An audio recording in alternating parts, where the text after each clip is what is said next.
Então, o tema ansiedade para responder as perguntas. Não foram muitas, eu selecionei oito perguntas, tá? Então, acredito que a live vai ser rapidinha. E falar sobre ansiedade. Ansiedade é um tema, como eu falei até nos stories para quem viu, é um tema que tem bastante coisa para falar. A gente pode falar muita coisa, é bem extenso. Hoje é algo que é um distúrbio, né, que muita gente vem sofrendo. A pandemia piorou os quadros de ansiedade, na verdade trouxe à tona e deixou aí mais evidente. Então a gente que trabalha com terapia, para quem trabalha com terapia, sabe o quanto o pessoal está sofrendo aí com ansiedade. Então eu vou responder algumas perguntas, tá? Antes falar um pouco sobre, né, o que é a ansiedade, né? Então, a ansiedade ela é muito relacionada a um sentimento de preocupação, né?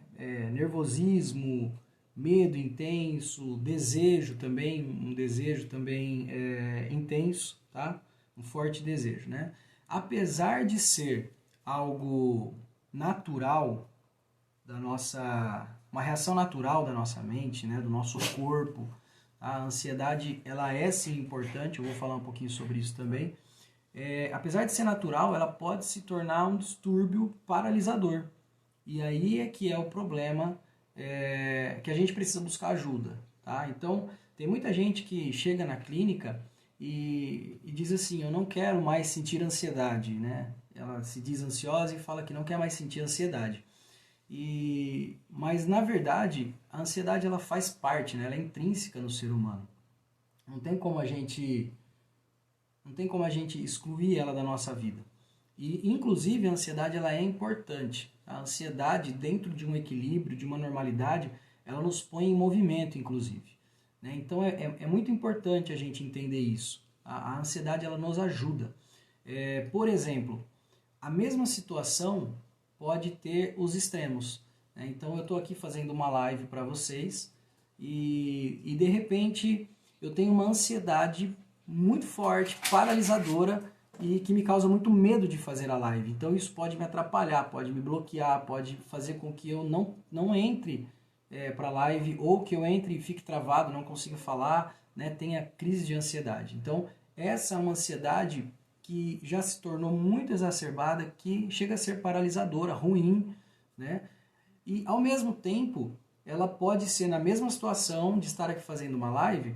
Pode ser como aconteceu comigo, por exemplo. Eu estava ansioso para fazer a live, eu estava ansioso por estar aqui, por poder passar conteúdo, por poder responder as caixinhas para vocês, né?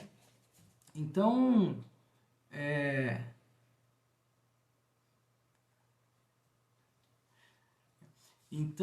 pessoal, a ansiedade ela é natural, normal, desde que esteja dentro de um equilíbrio. Tá? Quando a gente vai fazer uma prova, por exemplo, a gente pode sentir uma ansiedade motivadora de se preparar, de estudar para aquela prova. Então isso nos motiva, isso nos ajuda. Às vezes, zero ansiedade, a gente vai ficar meio na folga, não vai se preparar, não vai estudar. Né? Então a ansiedade ela é motivadora, tá? Ela é importante e motivadora. Quando ela começa a passar do limite, sair do equilíbrio, aí pode ter muitos problemas. Aí sim que precisa buscar ajuda, né? Então, existem algumas técnicas, até no meu canal do Instagram mesmo, se você me segue aí, se você não segue, já começa a seguir, né? Tem alguns, até vídeos do Reels, né? Com algumas técnicas, deve ter uns 3, 4 ali, com técnicas de controle de ansiedade, tá? Mas são técnicas para controle num momento de crise, né? Então, essas técnicas, elas não tratam a ansiedade, elas simplesmente controlam naquele momento. Tanto que os vídeos eu sempre termino dizendo a mesma coisa, né?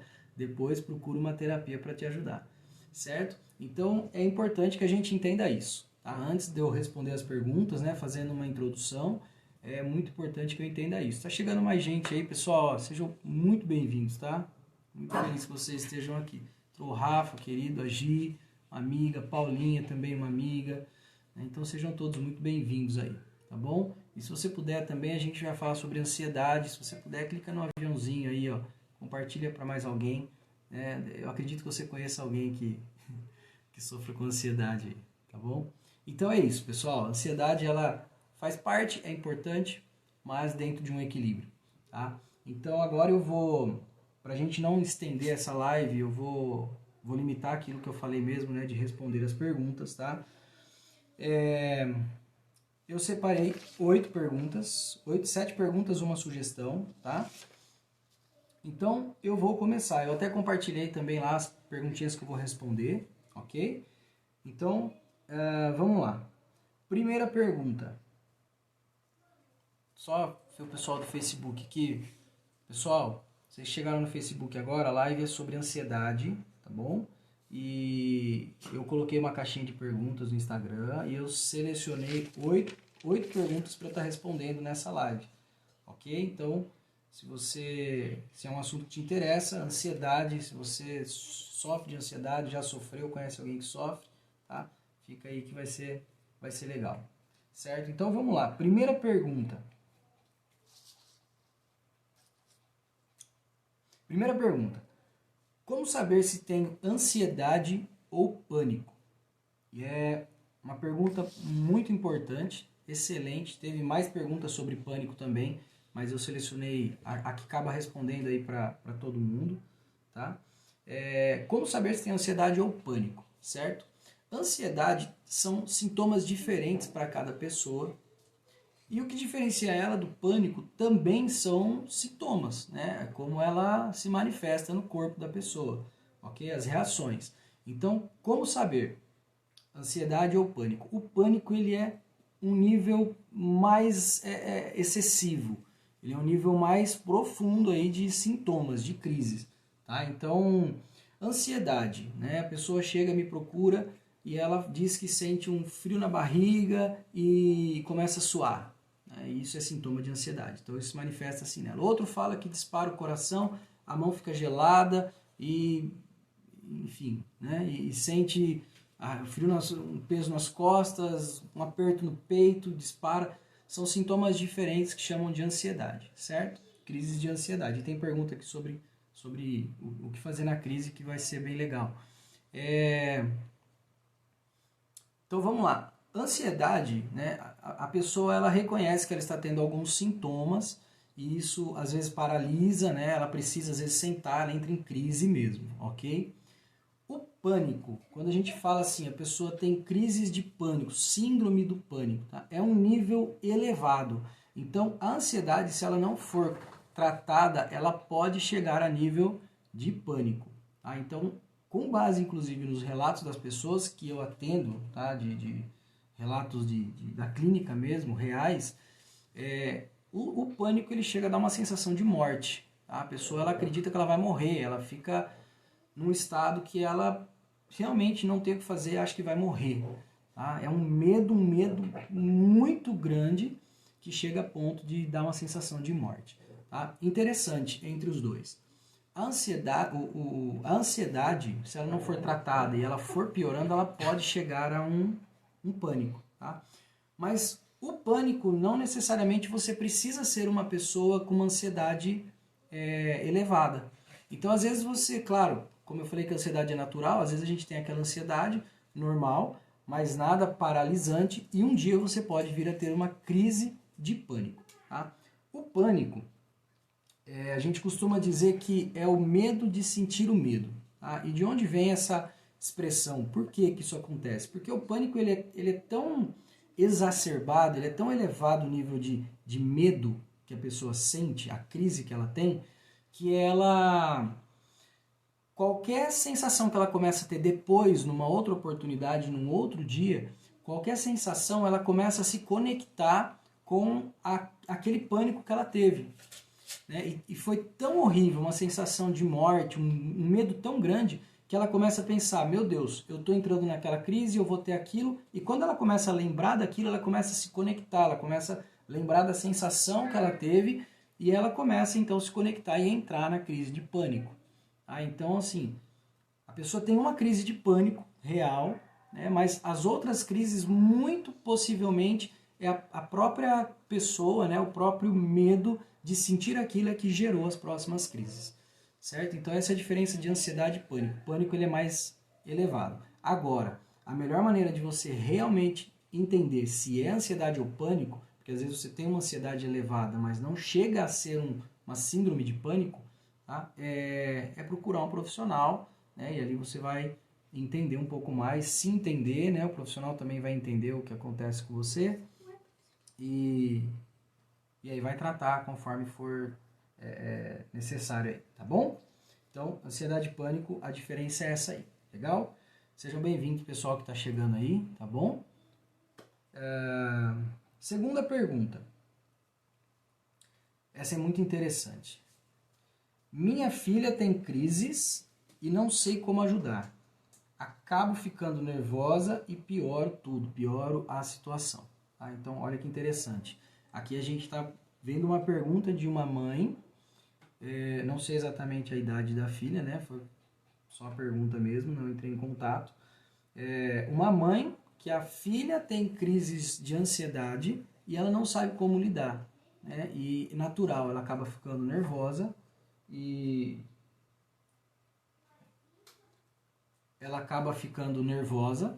às vezes piora a situação. Tá? Então, uma pergunta muito interessante, muito válida e que para você que é pai, para você que é mãe aí e passa por isso, ou às vezes até, né, nem pai e mãe, mas às vezes você é filho e tem um pai ou uma mãe. Tá? Então, qual a melhor situação? Tá? A melhor ajuda, certo? É você não fazer absolutamente nada além de ficar do lado.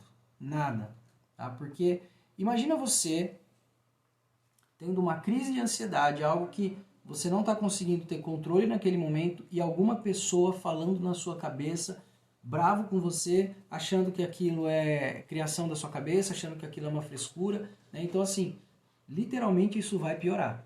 Tá? Vai piorar e numa situação dessa pode até levar para um pânico. Tá? Porque a pessoa está esperando, às vezes, no mínimo um apoio, né? E acaba tendo o contrário, certo? Então, qual que é a melhor maneira? O que fazer quando tem uma pessoa da sua família ou um conhecido e essa pessoa entra numa crise? Tá? Se você não é habilitado, capacitado, não faça nada. Apenas esteja do lado.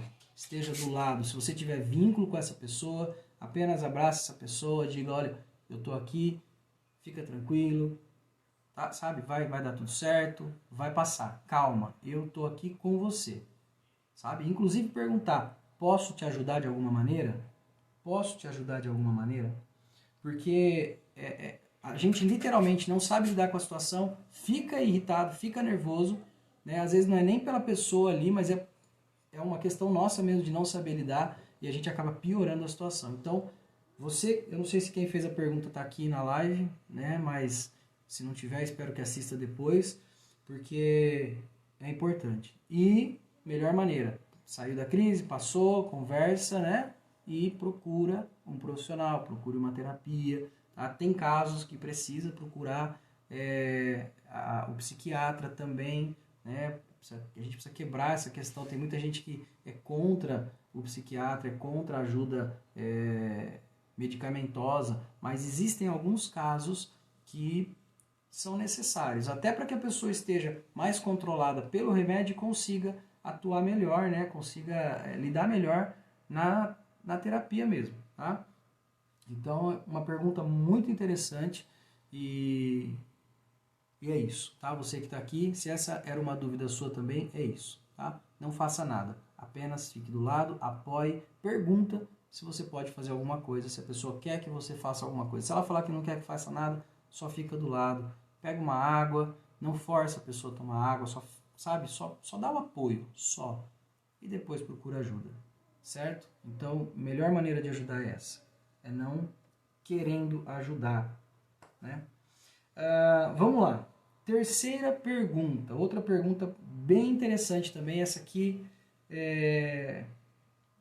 dá pra gente explorar algo legal também. Comer compulsivamente é o mesmo que ansiedade? Essa é muito boa, essa pergunta. Né? Por que é muito boa? Porque tem pessoas que me procuram para ajudar na questão pessoas que me procuram para ajudar na questão de emagrecimento, justamente pela questão de compulsão alimentar, de comer demais e tal, né? E é claro que assim, a gente não trata o comer, a gente trata o emocional, o que leva a pessoa a comer, o que a pessoa está querendo preencher comendo excessivamente. Então, isso sim, não é que o comer é o mesmo que a ansiedade, mas por causa de uma ansiedade, a pessoa acaba comendo compulsivamente. Isso sim é muito comum, tá? Muito mais comum do que parece. E é legal esse tratamento, legal assim, né? É legal esse tratamento porque às vezes a pessoa imagina que vai chegar lá e a gente vai falar apenas sobre a questão dela comer, né? Só a questão da alimentação.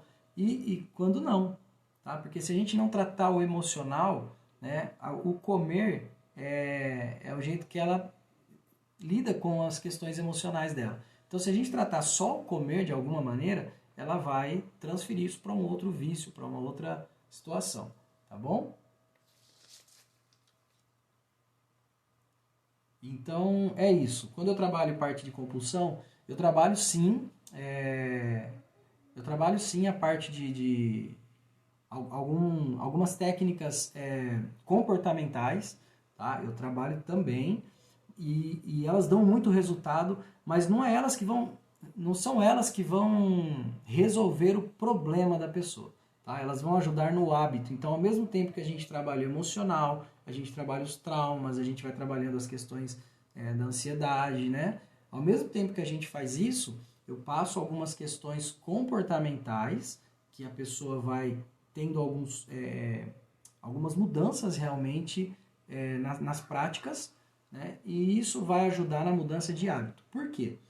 Também a compulsão ela se torna um hábito. Então você trata o emocional, mas você fica muito habituado, né, a não ter nada para fazer, você vai no armário e pega alguma coisa. Então aí já não é só o emocional. Você trata o emocional, mas né, aquele relógio biológico, né? Então você está ali na sua casa, você vai lá automaticamente, pega alguma coisa e come. Então precisa ser um trabalho em conjunto, trabalhando o emocional e o comportamental, ok? Então, pergunta, comer compulsivamente é o mesmo que ansiedade?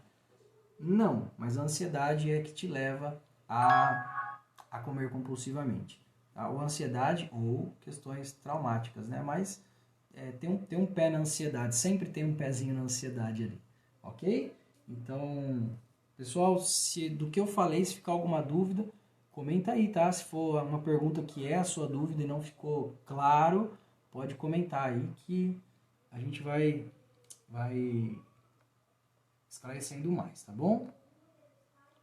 Para quem chegou, eu olho para cá um pouquinho também, porque está sendo transmitido no Facebook também, ok? E vocês do Facebook também, sejam bem-vindos, tá? Muito bem-vindos. A gente está falando sobre ansiedade, respondendo algumas perguntas que foram feitas anteriormente, ok? Fique à vontade. Sejam bem-vindos. Então vamos lá, vamos para a quarta pergunta. A quarta pergunta eu vou deixar por último, porque ela tem a ver com a última pergunta também. Então vamos lá. Essa aqui eu entendi um certo humor nela, mas é importante também. Se balançar um pêndulo na minha frente, acho que fico mais ansiosa ainda. Como isso pode me ajudar? Então vamos explicar. Eu entendi muito bem a seriedade da pergunta, que ela tem uma seriedade muito, muito interessante, mas com uma pitada de humor aí, falando do pêndulo. A questão do pêndulo, porque eu trabalho com a hipnose, com a hipnoterapia, com a hipnose, e a hipnose tem muito o mito do pêndulo, né, de ficar mexendo o pêndulo, balançando o pêndulo na frente dos olhos da pessoa e tal, né? Então, o que eu vou interpretar aqui é que a pessoa perguntou, né, o que isso, como fazendo isso a hipnose poderia me ajudar, né? Limitando um pouquinho ao pêndulo, que na verdade é só uma forma, tá? O que acontece, e talvez essa seja a dúvida de vocês também, tá? Por que dessas coisas na hipnose, como isso ajuda, certo? A hipnose nada mais é do que uma ferramenta no processo terapêutico, ok? A hipnose não é a terapia, a hipnose é uma ferramenta utilizada, tá? Uma ferramenta de acesso ao subconsciente de uma maneira mais rápida, de uma maneira mais mais fácil, tá? Para a gente conseguir ressignificar as coisas, trabalhar emocional, né? Então, se a gente entender, a hipnose ela trabalha muito através da imaginação, né? Muito não, totalmente a gente trabalha através da imaginação, tá? E a ansiedade, ela nada mais é do que eu imaginar um medo, eu criar um medo de algo que talvez eu não seja capaz ou de algo que não vá dar certo e me gera sensações físicas, né? Então, um dos criadores da programação neurolinguística, o Richard Bandler, ele tem uma frase, né? E no final ele diz, para problemas imaginários, soluções imaginárias, né? Então, a ansiedade, ela é um problema imaginário, certo? Claro, existe ansiedade, existe o transtorno de ansiedade generalizado que já se torna uma patologia, certo? Que geralmente precisa de ajuda de medicação e tal, tá? Mas falando na maneira geral, a ansiedade, ela é um problema imaginário, ok? Eu tô na sala de casa também, aqui tem cachorro que late, tá? Então, era para eu ter feito em outro lugar, mas não rolou, não deu certo. Então, se balançar um pêndulo, vamos lá, o que acontece, tá? A questão de balançar um pêndulo na frente ou fazer o dedo espiral, tá? O que é a hipnose? Foco, concentração, imaginação. É uma captação de atenção para o seu próprio foco, ok? Então, quando o hipnotista balança um pêndulo na frente dos olhos, isso nada mais é do que uma forma de captação de atenção, ok? Então, todo o processo de indução, é claro que, sinceramente, eu na clínica não uso pêndulo, tá? Justamente porque eu acho que remete muito a filmes, né? A shows e tal. Então, eu não uso, tá? Não uso. Mas nada mais é do que um captador de atenção. São técnicas que captam a atenção para que você fique hiperfocado e entre no estado que nós chamamos, né? Na atitude mental que nós chamamos de hipnose. Ok? Então, balançar o pêndulo ficaria mais ansiosa. Ok, a gente não balança o pêndulo, a gente faz de outra forma, a gente leva para a hipnose conversando, né? Simplesmente criando cenas, imaginando e criando situações imaginárias, sensações do corpo, sons imaginários, certo? Enfim, a gente trabalha os canais sensoriais, tá? Não precisa de pêndulo, não precisa rodar o dedo na frente dos olhos, na verdade não precisa, tá? Quando isso acontece é uma captação de atenção. E agora, entendendo bem a seriedade da pergunta, né? A hipnose, ela é uma forma da gente acessar o subconsciente, de maneira totalmente consciente, ok?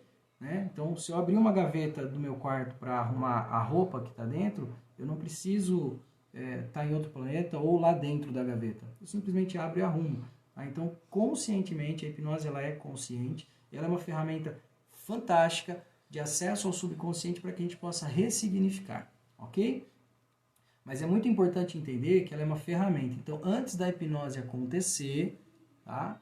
Antes da hipnose acontecer, tem um processo, tem uma anamnese, tem definir um objetivo, ok? A hipnose ela só faz sentido se ela tiver um objetivo definido, seja num show, que o objetivo é se divertir, brincar e conhecer, ou o objetivo de você trabalhar questões emocionais, certo? Então, a hipnose só faz sentido se tiver um objetivo, tá?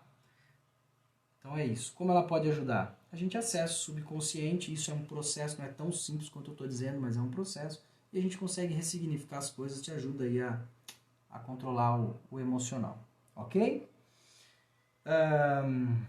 Outra pergunta. Pessoal, o que não ficar claro, se ficar alguma dúvida, pode perguntar aí, tá bom? Vocês aqui do Facebook, se tiver alguma pergunta também, pode fazer aí que a hora que eu ver eu respondo. Ou mais no final eu vou respondendo, ok? Mais uma pergunta, quinta pergunta. Por que a ansiedade piora à noite? Uma pergunta interessante.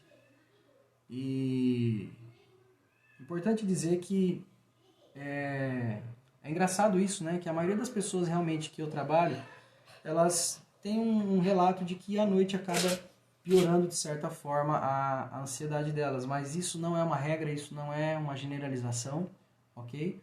Então, a ansiedade de quem perguntou aqui, que eu também não sei quem é, né? Não sei quem é, mas eu não sei se está na live também, mas a sua ansiedade tende a piorar à noite, por algum gatilho, por alguma questão interna, né, que desperta aí quando está entardecendo, quando vai anoitecendo, e você acaba piorando, ok? Mas isso não é regra, então, porque a pergunta está de uma maneira generalizada, por que a ansiedade piora à noite? Não, a ansiedade não piora à noite.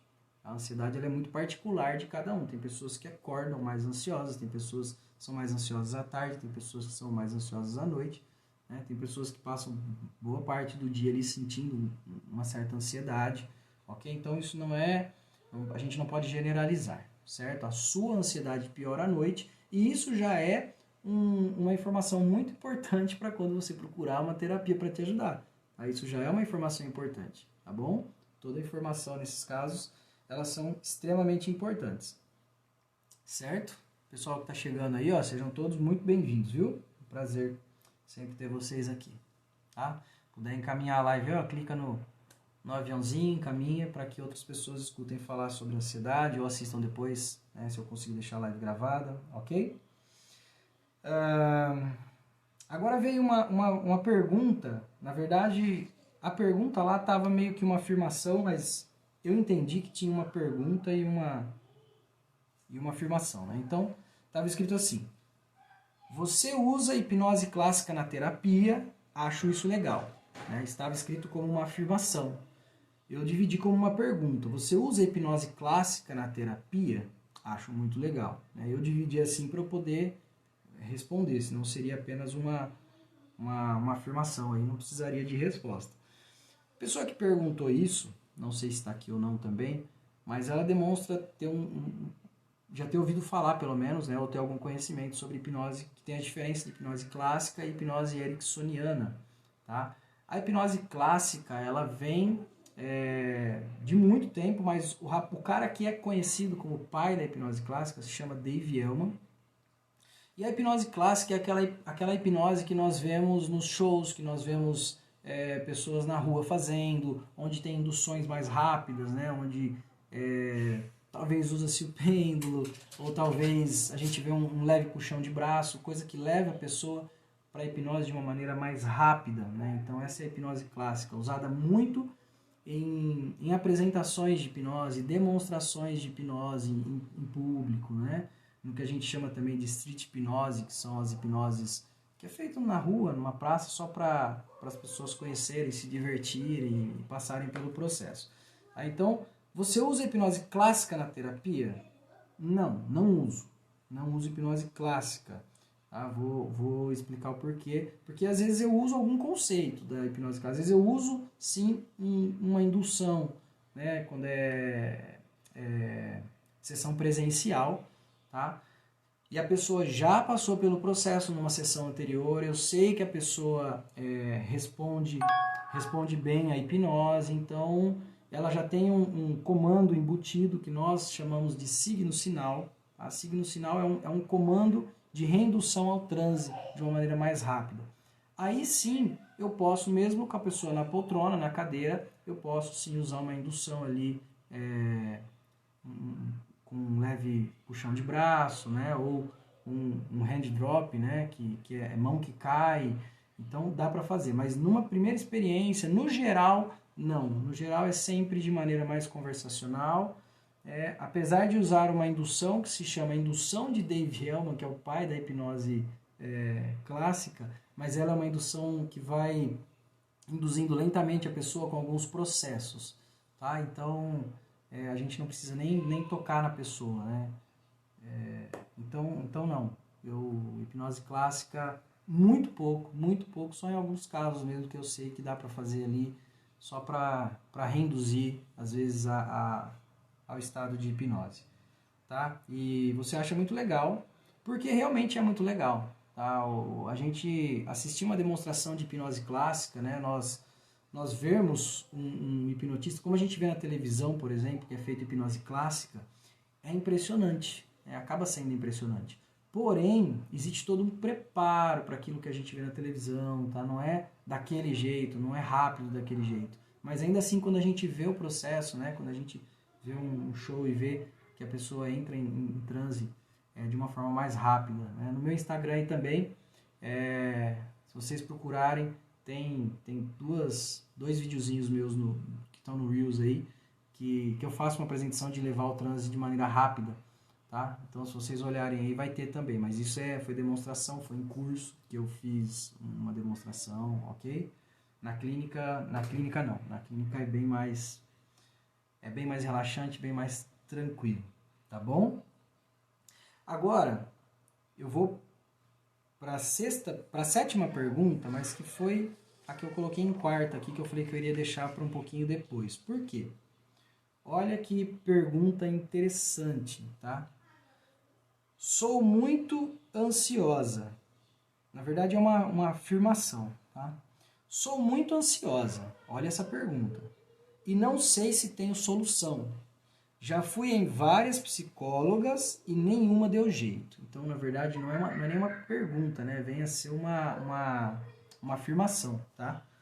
Então, sou muito ansiosa e não sei se tenho solução. Já fui em várias psicólogas e nenhuma deu jeito. É muito difícil a gente afirmar aqui se tem ou não, tá? Por isso que eu vou explanar um pouquinho para entender que algumas coisas já podem mudar só no olhar, ok? E talvez isso já torne um pouco mais fácil o seu controle aí da sua ansiedade, certo? Quando você diz, sou muito ansiosa, você está trabalhando num nível de identidade, tá? Quando eu digo eu sou, né? Eu sou é algo que é meu, pertence a mim e é meu jeito, ninguém tira de mim, tá? Então isso, como eu trabalho também com a programação neurolinguística, tá? Então a linguística, a forma de usar a linguagem é extremamente importante, tá? Então, quando eu digo eu sou, eu estou reafirmando uma identidade. Então, se eu sou, como que alguém vai me ajudar? Certo? Se você olhar que você se sente muito ansiosa, mas se você começar a destrinchar o seu dia, os seus momentos, você vai perceber que tem momentos que você não se sente ansiosa, você não sente ansiedade. Quais momentos são esses? Não sei, tá? Isso a gente identifica numa anamnese muito bem feita. Mas, por exemplo, talvez você estava cansado, até ansioso, e você chega e você consegue, e você, tipo, no banho quentinho, você relaxa, sabe? Então você e o banho, você toma aquele banho de meia hora, e você sente aquela água quentinha caindo no seu corpo, e naquele momento você não sente ansiedade, certo? Então você vem a perceber que você não você sente, tá? Então no momento que você está sentindo, você está com ansiedade, tá? Você está com ansiedade. Quando eu digo que eu estou, tá? É algo que acontece em mim, olha que interessante, eu me comporto com ansiedade. Eu começo só de olhar dessa maneira, só de entender, porque isso é uma realidade, tá? Ninguém é ansioso, e eu vou explicar o porquê que eu digo que ninguém tá? Quando você entende que você não mas com base no que você sente, você se comporta com ansiedade. Ok? Entendeu? O que é mais fácil mudar, uma identidade ou um comportamento? Se você olha para a sua ansiedade como uma identidade, você vai em tantos psicólogos que você quiser, você vai lá comigo para trabalhar com a hipnoterapia, não adianta, tá? Por isso que eu falo que mesmo a hipnose, ela só tem sentido quando tem um objetivo pré-definido. E eu mostrar para você que você não é ansioso, não é eu fazer hipnose em você, tá? É literalmente numa anamnese, que eu estou falando de uma maneira geral, né? Mas isso é importante ser tratado numa anamnese, porque cada pessoa sente de um jeito, entende de um jeito, certo? Então, o que eu te sugiro, tá? Eu não sei se você está na live ou se você vai assistir depois. Você que fez essa pergunta. O que eu te sugiro? Comece a perceber a sua ansiedade como um comportamento. Porque um comportamento, nem todos são fáceis de mudar. Mas é bem mais simples do que mudar uma identidade. Ok? Então, quando eu falo eu sou alguma coisa, eu sou em todo tempo. Eu sou quando eu estou tomando banho, eu sou. Quando eu estou dormindo, eu sou. Porque é meu, eu sou. Certo? Mas ninguém é ansioso, tá? Então, tem gente que fala assim, não, eu sou ansioso ou ansiosa Desde que eu me conheço, eu nasci ansioso. Tá? E aí, existem algumas pessoas que vêm e dizem assim, ninguém nasce ansioso. Ninguém nasce ansioso. Eu concordo, tá? Eu concordo que ninguém nasce ansioso. Para mim isso é fato, que ninguém nasce ansioso. Mas é possível a pessoa nascer conhecendo a ansiedade. Isso é muito possível. Tá? Se a gente partir do princípio que o feto sente tudo que a mãe sente, e se a mãe sentir muita ansiedade, o feto está sentindo o que ela está sentindo. Então, quando ele sentir ansiedade a primeira vez na vida dele, depois que ele saiu da barriga, é uma sensação que o subconsciente dele, que o subconsciente não é algo concreto, tá? O subconsciente acaba sendo até uma metáfora também, certo? Mas quando ela sente a primeira ansiedadezinha na vida dela, talvez ali porque ela está demorando para mamar e ela fica com aquela, sabe? É uma coisa, né, da criança, mas quem somos nós para dizer que aquilo não é uma ansiedade, né? Que ela quer mamar, ela quer que a mãe venha, amamente e tal. É uma sensação conhecida, certo? Porque ela já sentiu dentro da barriga da mãe. Então ela não sabe o que é. Não existe nominalização, não existe nada. Não existe verbalização nenhuma, porque a criança nem sabe nada disso. Mas no subconsciente, quando bate lá, o subconsciente entende que é algo conhecido. Então, sim, a mãe, se ela tiver uma gestação conturbada, né, logo no início da vida da criança, as primeiras vezes que a criança sentir ansiedade, isso pode sim já pode, como que nós vamos dizer, sobrepor aquela, sabe? Já pode começar a ir enchendo, né? Então, mesmo que você fale, nossa, é uma criança, mas já é assim, já é ansiosa. Ela já conhecia a sensação. Então, ela não nasceu ansiosa, mas ela nasceu conhecendo, né? Tendo já sentido algo que ela não faz nem ideia do que é. Entendeu? Então, essa pergunta ela foi extremamente importante, por isso que eu deixei ela um pouco para o final, porque também me perguntaram de níveis neurológicos. Eu vou falar um pouquinho sobre níveis neurológicos, bem basicamente, tá? Porque nível neurológico é algo que dá uma live inteira para a gente explicar, mas eu vou falar de uma maneira mais resumida, que é algo muito legal, tá? Principalmente para quem trabalha com terapia, conhecer níveis neurológicos é muito, muito interessante. Por isso que eu deixei essa pergunta, tá? Então, você que fez Aí, teve alguém aqui, ó. Assistente virtual Maria Pereira. É isso aí, não sou, estou, tá? Não sou, estou. Entenda que é um comportamento, tá? E nos níveis neurológicos você vai ver a diferença de identidade e comportamento. No comportamento a gente muda até com certa facilidade. Então, se eu olhar para a ansiedade, eu quebro essa dificuldade. Eu tiro essa crença de que eu não consigo controlar a ansiedade, certo? Porque é um comportamento. Então, é possível controlar, certo? Então mude a linguagem. Se você que está aí, você tem hábito de falar eu sou ansioso, comece a mudar isso, porque a linguagem é extremamente importante. Tudo que eu falo eu reafirmo, eu falo eu reafirmo, certo? Se aqui dentro existe a crença de que eu sou, toda vez que eu falo eu reforço. Se aqui dentro tem a crença de eu sou, mas eu começo a afirmar conscientemente que eu estou, eu começo a, com o tempo, sobrepor isso, certo? Eu estou, eu estou, eu estou, eu não sou, eu estou. Certo? Se eu estou, eu me comporto, ok? Sabe quando você tem fome e você tem um tipo de comportamento com base na fome? Não é? Às vezes tem pessoa que fica irritada, a pessoa fala, eu sou irritado. Não, eu me comporto com irritação quando eu estou com fome. Deu para assimilar um pouquinho, né? Então, vamos lá.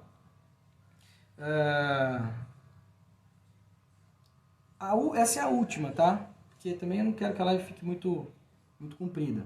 A última tá assim, ó, o que são níveis neurológicos da PNL?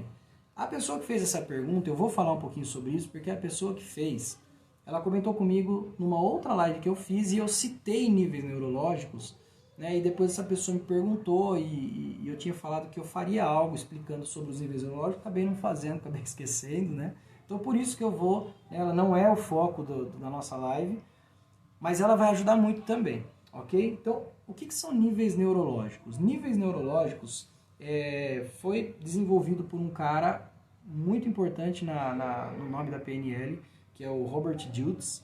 Ele não é criador, mas ele é um dos que foi evoluindo a PNL. Ok? pessoal do Facebook aqui. Ele é um dos caras que foi ajudando a evoluir a PNL, certo? E ele criou uma pirâmide, tá? Com 6 níveis neurológicos. Hoje foi colocado mais um, né? Eu não sei de quanto tempo para cá que foi colocado mais um, mas não é antigo. Então agora são 7 níveis, tá? Como eu não estou sem a minha impressora está sem cartucho, então eu improvisei, tá? Eu quero que vocês não reparem, eu improvisei no papel aqui para falar um pouquinho sobre isso. E isso tem a ver com o que eu acabei de falar de identidade e comportamento, ok? Então, eu vou mostrar aqui, depois eu mostro o pessoal ali do Facebook. Ó, eu não sei se dá para vocês verem, tá? Seria um triângulo, né? Se alguém que soubesse desenhar um triângulo certinho tivesse desenhado, certo? Então, é uma pirâmide que ela começa aqui, ó. Ambiente, que é a base, né? O mais simples, vamos dizer. Comportamento. Aqui é habilidades, né? Conhecimentos, habilidades e tal. Crenças, valores. Identidade. Filiação. Espiritualidade. Certo? Dá pra ver aí? Só coloca um joinha aí, alguém, se tá dando pra enxergar, porque o ambiente aqui tá eu deixei meio escurinho hoje. Dá um joinha alguém aí, por favor, só pra eu saber se tá dando pra enxergar.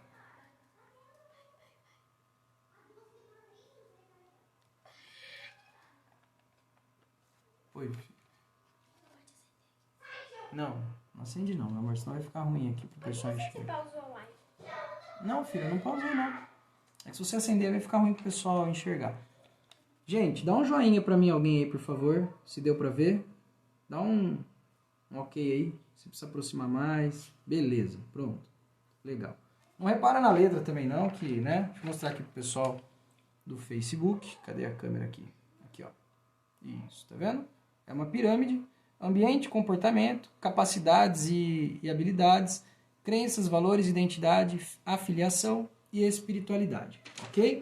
Então, o que significa essa pirâmide, tá?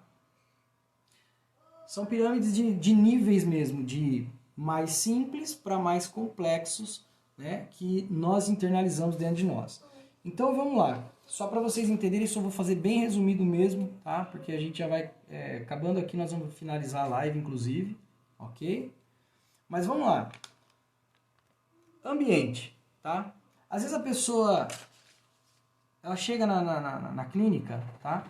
E ela começa a reclamar que o problema está o ambiente dela, né? Então a pessoa reclama de onde ela frequenta, ela reclama do ambiente de trabalho, ela reclama do ambiente da família, certo? Algumas situações, ela simplesmente muda o ambiente. Tá? Mudou o ambiente, beleza, resolveu o seu problema. Se o problema era o ambiente, mudou o ambiente, acabou. Então, simples e objetivo, ok? Por isso que ele está lá na base, é o primeiro nível, ok? Porém, dificilmente o problema está só no ambiente e dificilmente a gente tem essa facilidade de mudar de ambiente. Tá? Então, o que acontece? Cada nível que a gente sobe, tá? Então, é o nível que a pessoa está, certo? Neurologicamente, para a gente poder trabalhar, tá? Cada nível que eu resolvo de baixo, certo? Então, ambiente, eu vou para comportamento, vou explicar já, tá? Se eu resolver comportamento, eu resolvo ambiente. Se eu resolver habilidades, conhecimentos, né? Eu resolvo comportamentos e ambiente. Se eu resolver crenças, valores, eu resolvo este, que resolvo este, que resolvo este. Se eu resolvo identidade, eu resolvo todos de baixo. Se eu resolvo aqui, se o meu nível é aqui, né? E eu resolvo todos os outros. Ok? Então agora para vocês entenderem como que funciona. E isso aqui, pessoal, é muito legal. Esse conhecimento é muito legal para profissional, tá? Eu estou falando resumido aqui, mas ele é bem interessante para profissional. Por quê?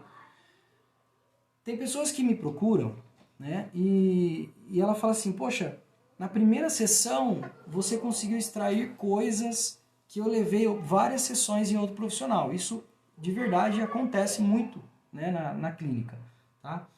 E por que que isso acontece? Tá? Então, conhecendo níveis neurológicos, né? Conhecendo o metamodelo, que também é uma forma de anamnese de perguntas assertivas da programação neurolinguística. Com base nas perguntas, né, na linguagem da pessoa, a gente identifica qual nível a pessoa está, certo? Então, se numa primeira anamnese eu identifico que a pessoa tem problema de crenças e valores, eu consigo ser muito mais assertivo. Eu não preciso trabalhar ambiente, comportamento neste momento.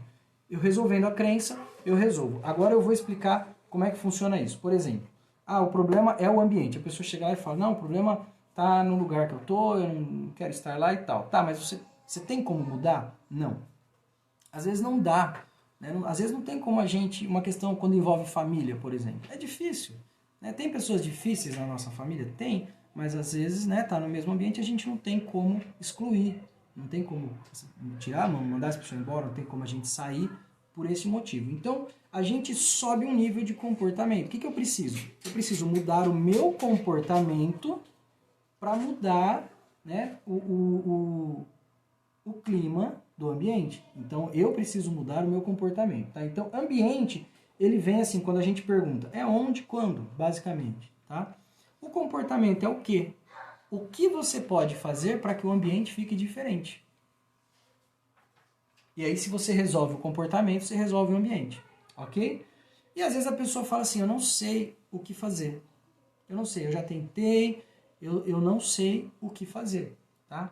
Então aí é como fazer, tá? Ela não sabe o que, então a gente tem que ir para o como. E aí a gente precisa ajudar essa pessoa, orientá-la de alguma maneira, que ela precisa de capacidades diferentes, habilidades diferentes, certo? Ela precisa de habilidades para que ela aprenda a mudar o comportamento, aprenda qual comportamento ela precisa adquirir para mudar o ambiente. Então, se ela encontrar a capacidade que ela precisa, a habilidade que ela precisa, o como ela precisa, ela resolve o comportamento que resolve o ambiente.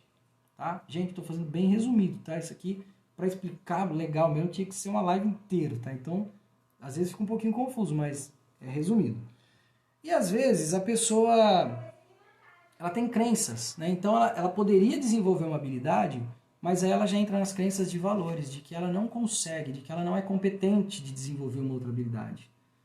Entende? Ela já se coloca crenças de que ela não é capaz, né? Que aí já é o porquê. Tá? Então, como fazer? Não consigo nem esse como. Por que não consegue? Não consigo por causa disso. Então, as justificativas, as desculpas, nós vamos encontrando, né? Identificando as crenças. Quando a gente encontra a crença e a gente consegue fazer que a pessoa enxergue que o problema da crença, porque, né, você tem que ir com um jeitinho também, né, porque ninguém admite que que as crenças são ruins, ninguém admite, né? Então a gente tem todo um tino ali para isso, tá? Quando você consegue mostrar para a pessoa que as crenças, tá, que elas estão aqui, vou mostrar mais uma vez, ó, crenças e valores. Quando você resolve a crença, ela entende que ela é capaz de desenvolver uma habilidade. Então, resolveu a crença, ela vai então conseguir desenvolver uma habilidade que vai melhorar o comportamento, que vai mudar o ambiente. Entende? E acima disso é o quem. É o quem eu sou, quem você é. Tá? Que entra naquela resposta que eu... naquela afirmação da moça que falou, sou muito ansiosa. E é isso que eu falei que faria sentido, ok? Olha onde está a identidade. Está lá em cima. Identidade já é um nível complicado, tá? de mudança. Já é mais difícil, mais desafiador. Então, se eu entendo que a minha ansiedade ela não é uma identidade, mas é um comportamento. Olha onde está o comportamento. Ele é um comportamento, fica mais fácil de mudar. Às vezes, né, tá no segundo nível aqui. Mas às vezes realmente, eu entendo que ela é um comportamento, certo? Mas aí eu vou no como mudar. Como? Aí eu preciso desenvolver alguma coisa. E aí que a terapia vai entrar. Então a gente identifica qual nível neurológico a pessoa está pela fala dela. Tá? Quando ela fala, você entende se é identidade, se é crença, se é comportamento, certo? Então, crença de identidade tem também, tá? Eu sou tal coisa, eu não sou tal coisa, certo? Com base nas construções que vieram a vida toda de estímulos externos, ela criou uma identidade dela. Né? E às vezes é tão claro que ela não precisa ser aquilo, daquele jeito. Né? Então, é um nível mais desafiador, mas dá para trabalhar. Tá? E quando você muda a crença de identidade, olha que louco. Quando eu mudo identidade, eu resolvo todos os outros de baixo. Eu mudo identidade, tá? Entendendo quem eu sou, né? Eu entendo as crenças de capacidade, que eu consigo buscar habilidades de mudar o meu comportamento e melhorar o ambiente. Certo? Então, percebe? E acima da identidade tem a filiação. Tá? A filiação é com quem? Quem mais? É pertencimento. Porque às vezes eu até entendo quem eu sou, mas com base no meu grupo, com base na minha tribo, com base na minha família, né, eu não consigo me desvincular e eu acredito que eu preciso seguir os passos, eu preciso ser igual. Então eu entendo que eu tenho uma identidade, mas eu não me permito ser quem eu sou de verdade, porque eu entendo, eu acredito que eu vou magoar a quem eu pertenço. Entende? Isso é muito comum. Isso é muito comum. Nós principalmente como pai, né, pai, mãe, avó, a gente tem que tomar muito cuidado quando a gente é responsável por alguém, uma criança, né, um filho, um avô que cuida de neto, aí, avó, a gente tem que tomar muito cuidado, né, e dar essa autonomia para a criança, para que ela entenda que ela não precisa ser igual. Né? Então a gente ensina os valores importantes, os princípios, a gente passa sim, né, tudo aquilo que a gente entende que é importante, mas identidade. Às vezes a pessoa se vê diferente, ela não consegue porque ela vai magoar o pai, ou ela vai magoar a mãe, ou ela vai magoar, né? Resumindo, a tribo a qual ela pertence. Então, crenças de pertencimento, certo? Também é complicado. Mas quando você resolve a crise de pertencimento, a pessoa entende a identidade, muda a crença, busca capacidade, muda o comportamento e muda o ambiente, ok? Então muita gente tem crença de identidade, mas na cabeça dela ela está lá no comportamento. Mas é muito claro para o profissional que estuda nível neurológico, né, que também é prático, isso aqui é entender, estudar muito e praticar. Né? Então a gente consegue identificar. Então, na primeira sessão, na primeira anamnese, se você identifica o nível neurológico que a pessoa está, você se torna muito mais assertivo. E é por isso que isso acontece muito comigo. Né? A primeira anamnese a pessoa fala, nossa, eu falei tanta coisa para você que eu não falei numa outra terapia em 4, 5 sessões. Esses dias uma moça de 19 anos falou para mim, em 6 sessões com uma profissional, eu não falei o que eu te falei na primeira sessão, isso ela me falou na segunda, quando ela chegou. Tá? Então, gente, conhecer os níveis neurológicos, conhecer de metamodelo, né, que tá tudo ligado, né, e o metamodelo também, ele entra na questão do GED, né, generalização, exclusão e... esqueci outra palavra. Mas enfim, o GED, né, a gente vai quebrando no metamodelo, a gente entende quando a pessoa generaliza. Quando ela generaliza, ela omite muitas coisas, né, e quando ela omite, isso tem um outro resultado. Tá? Então, quando a gente... isso é programação neurolinguística. Então, quando a gente entende essas técnicas da programação neurolinguística, nós somos muito mais assertivos. É claro que tem pessoas que são muito desafiadoras, que é difícil identificar. Tá? Isso é extremamente normal. Mas a gente se torna muito mais assertivo. Tá? Essa é a sacada. Então, a pessoa me pediu para falar sobre níveis neurológicos, eu falei de uma maneira bem simplificada. E aí acima tem espiritualidade, que tem a ver com legado, propósito de vida, que é muito difícil a gente mexer nisso. Né? É muito difícil. Tá? Geralmente a gente não chega. Tá? Geralmente a gente chega até a filiação, que é algo novo. Né? Na pirâmide de níveis neurológicos, a filiação foi colocada depois, e de identidade para a espiritualidade. Certo, gente? Então, nós estamos indo para 1 hora de live.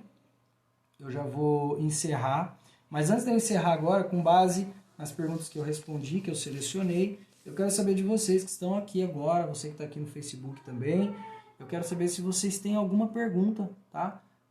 Com base no que eu falei, ou qualquer outra pergunta relacionada à ansiedade, eu gostaria que você perguntasse se você tiver, ok? E aí eu respondo, tá? Então pode perguntar, ou se alguma coisa não ficou claro, ok? Estamos aí para responder antes de finalizar a live, ok? E já quero agradecer aqui no Facebook também, ficou um pessoal aqui muito bacana, foi muito bom ter vocês, ok? Vocês aqui no Instagram também foi muito legal, tá? Uma live, eu imaginei que seria até mais rápida, né? Mas foi bacana, tá? Teve mais acho que umas 5 perguntas a mais do que essas, deu um total de 12, 13 perguntas, mas são perguntas repetidas, né? Perguntas que uma daqui responde, tá? Então, é isso. Nós já vamos encerrar então, deixa eu ver se faltou alguma coisa para eu falar aqui. Repaginando, tá? Ansiedade e pânico, primeira pergunta. Pânico é algo muito mais elevado do que a ansiedade. Tá? Pânico chega à sensação de morte, ok? Filha tem crise de pânico, fico nervosa, acabo piorando a situação, não sei como ajudar. Qualquer pessoa perto de você com crise de ansiedade ou crise de pânico, a melhor maneira de ajudar é não querendo ajudar do seu jeito, ok? Fique do lado apenas. A pessoa precisa de segurança, ela não precisa de gente falando, ok? Ela não precisa de gente falando, ela não precisa de ninguém achando que é frescura, ficando nervosa. O que a pessoa precisa é segurança. Então transmita segurança. Se você tiver intimidade com a pessoa, abrace a pessoa ali e diga, olha, eu tô aqui. Tá? Mostre a tua presença. A pessoa precisa disso. Mostre a tua presença. Fala, olha, eu tô aqui, vai passar, o que eu posso fazer por você? Beleza? Comer compulsivamente ansiedade? Não, mas a ansiedade leva a comer compulsivamente, ok? Tratamento disso, a gente trabalha o emocional, né? A pessoa às vezes estranha, porque ela fala, vem aqui porque eu como demais, está trabalhando questão da família, do pai, da mãe, questão traumática, do acidente que eu sofri, enfim, né? Tá? Mas é isso, enquanto a gente trabalha o emocional, a gente trabalha com alguns comportamentos, comportamentos mesmo que eu passo específicos para isso, que vai ajudando a pessoa a romper um pouquinho com essa compulsão, vai conseguindo vencer, vai conseguindo cumprir um cardápio aí, ok? Sou muito ansiosa, não vai resolver, já fui em vários, não resolve, é isso, tá? Não olhe como identidade, você se sente ansiedade, não olhe isso como identidade, nunca diga eu sou ansioso, eu me comporto com ansiedade com base no que eu sinto, tá? O que eu sinto me faz, leva a um comportamento ansioso, então olhe como comportamento, não como identidade. Identidade é difícil, desafiador para mudar. Comportamento nem tanto. Balançar o pêndulo na frente. Tá, falando da hipnose, né? Da hipnose. Na clínica a gente não balança pêndulo, tá? Pelo menos eu não. Né? Deve ter profissionais que fazem por aí, cada um faz de um jeito. Eu não uso pêndulo. Às vezes uso sim o espiral. Tudo isso é captador de atenção. São técnicas que captam a atenção para que a gente foque no que é importante, tá? Então, hipnose na clínica é um hiperfoco num objetivo pré-definido, para que a gente resolva esse objetivo, tá? Sim, resumidamente, é isso, ok? Ansiedade piora, por que a ansiedade piora à noite, tá? Isso é a ansiedade da pessoa que perguntou e de muitos outros, não é regra, não podemos generalizar, ok? Mas sempre que a gente fala, minha ansiedade piora a tal hora, é uma informação extremamente importante para um profissional quando você procurar ajuda, ok? Você usa hipnose clássica na terapia? Acho muito legal, né? Expliquei aqui, essa nem é tão importante aqui, né? Mas, enfim, não uso às vezes alguma coisa da hipnose clássica, alguma reindução, mas quando eu conheço o comportamento da pessoa na hipnose, quando eu sei que responde bem, tá? Mas é um primeiro momento e às vezes o tratamento todo de uma pessoa eu não uso. Em algumas situações eu acabo usando alguma coisa, tá? E o que são níveis neurológicos, né? É o que eu acabei de falar. Pessoal, fiquei muito feliz que vocês, para quem ficou até agora aí, tá? Entrou bastante gente, saiu bastante gente, né?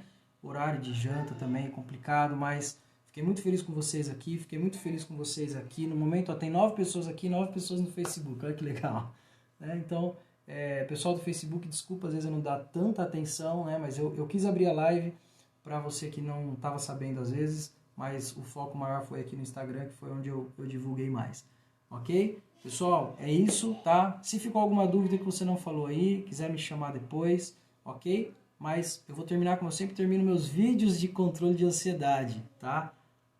Procure uma terapia para te ajudar. ok? Independente do nível da sua ansiedade, sempre busque ajuda, busque autoconhecimento, tá? Hipnoterapia é excelente para ajudar no controle da ansiedade, na melhora, tá, dos níveis aí que geram ansiedade. Então, procura terapia, ok? A hipnoterapia eu atendo presencial, eu atendo online, tá? Então isso mostra, né, quebra até a ideia do pêndulo, né? A gente atende online, tá? É só uma técnica, é só uma ferramenta, ok? Então eu estou à disposição de vocês, quem quiser depois me chamar. Obrigado você que ficou e até a próxima live.